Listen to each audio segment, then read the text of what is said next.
My name is Yusuf. I'm 21 years old.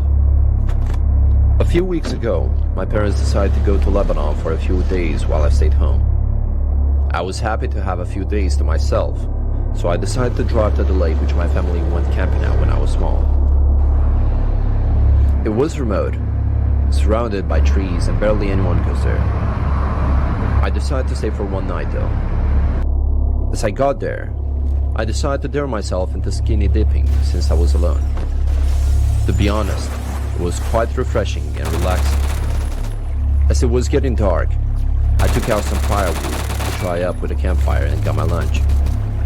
That night, I dared myself into sleeping naked under my towel as I would never get another chance like this.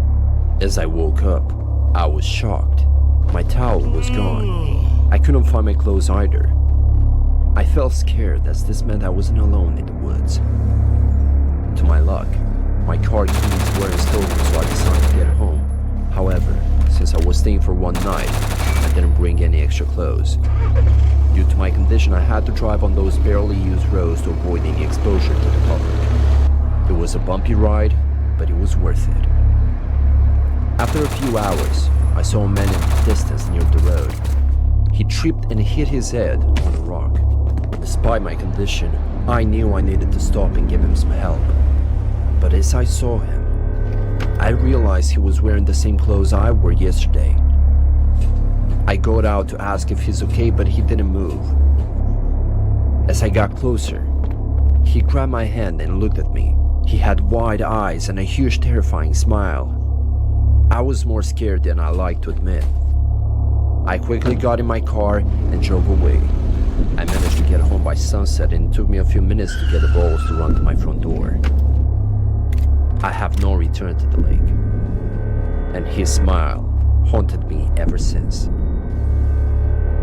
That begins with a C and has a big college that I lived near. I attended a different college than the one I mentioned and made the 20-minute drive from the city to that college. I also worked nights as a pizza delivery man in the city and the surrounding suburbs. One night, I had an order in the town where my college is located, which is a smaller suburban city northwest of my home city.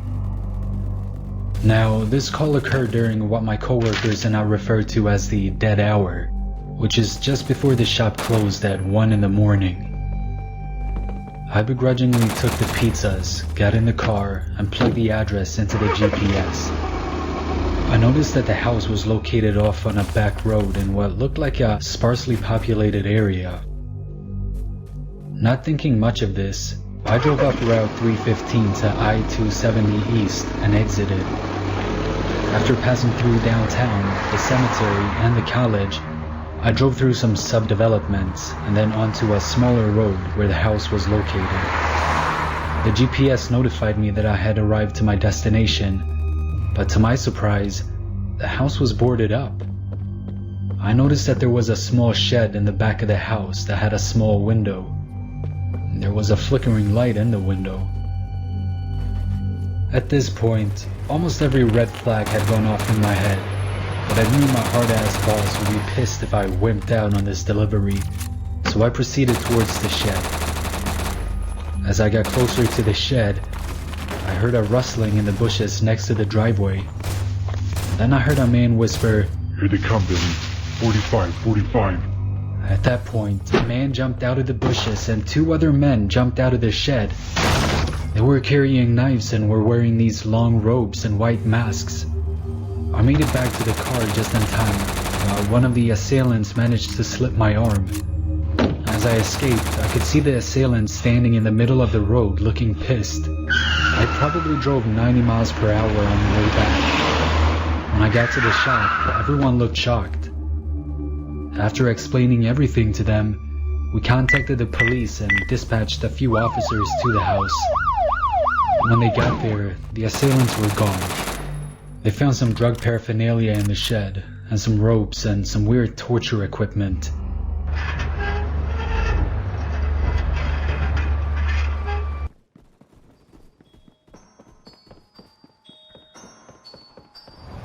I was on a road trip with my friend Tom throughout upstate New York.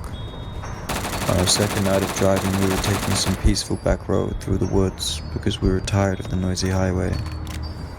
So as we were driving down this narrow, dilapidated road, Tom suddenly really needed to use the bathroom. I asked him if he could hold it, but he said that if he held it any longer, his bladder would explode. So I just sighed and tried to find like a gas station or something. There was nothing to be seen though, so I was thinking about pulling over and letting him piss in the woods, but finally I saw lights cutting through the darkness up ahead. It was a 7-Eleven, thank God. Before I'd even parked the car, Tom flew out the door and raced inside. I realized while waiting in the dark car I was actually hungry, so I pulled out some change from my pocket. It would at least be enough for a bag of crappy Cheetos or something. So then I went inside. As I was walking through the store examining everything on the shelves, I felt a tingly feeling on my neck, like I was being watched. I turned around and saw a bearded man in a yellow suit casually slip into the other aisle. I rolled my eyes, picked up a bag of Cheez-Its, purchased them, and walked back to my car, looking at the dark woods behind the 7-Eleven. Tom had been gone forever, so I texted him and he told me he was just finishing taking a huge shit, which was classic Tom. I was just crunching on my Cheez-Its when I heard somebody go, "Psst, psst." I quickly looked around but saw nobody. Finally I spotted a man peeking his head around a tree in the dark woods. His face was all dirty and he had glassy eyes. We stood staring at each other for what seemed like the longest time, until he said, "Come over here. I want to show you something." Hell no. I got in my car and locked the doors, texting Tom to hurry the fuck up.